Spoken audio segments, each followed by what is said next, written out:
this Hispanic Heritage Month, 10 TV is putting the spotlight on Central Ohio's diverse Hispanic and Latinx population. About 500,000 Ohioans come from Hispanic or Latino origins. And as 10 TV's Gabriela Garcia found out, that growth came from hard work and perseverance.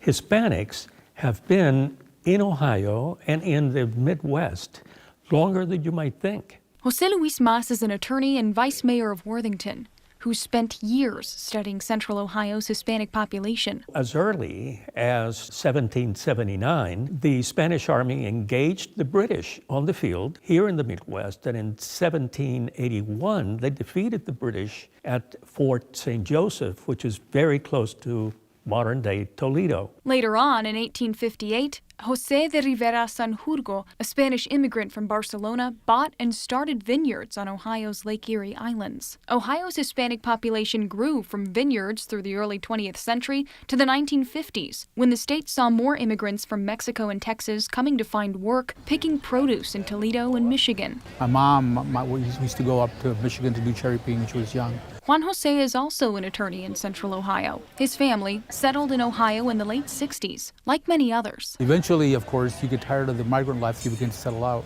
So our numbers begin to grow as individuals settled out. My mom has a third grade education, my dad has sixth grade education. So they wanted us to go to high school, finish high school somewhere. So they settled out in Toledo because the auto industry was in Toledo.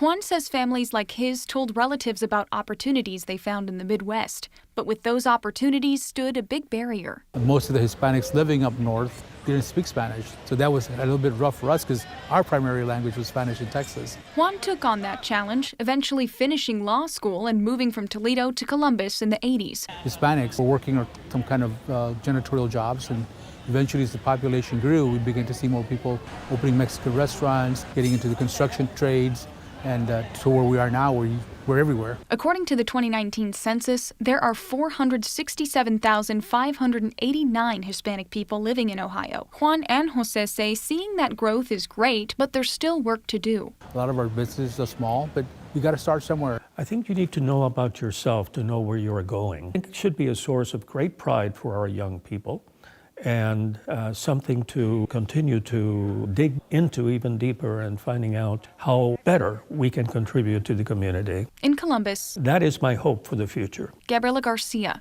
10 TV News. Both Jose and Juan say they want to encourage people to get to know their Hispanic neighbors and know Hispanic people are not a monolith. They come from more than 20 countries, and all will be represented and celebrated this weekend at the Columbus Festival Latino. We'll be there for the festivities starting this Saturday.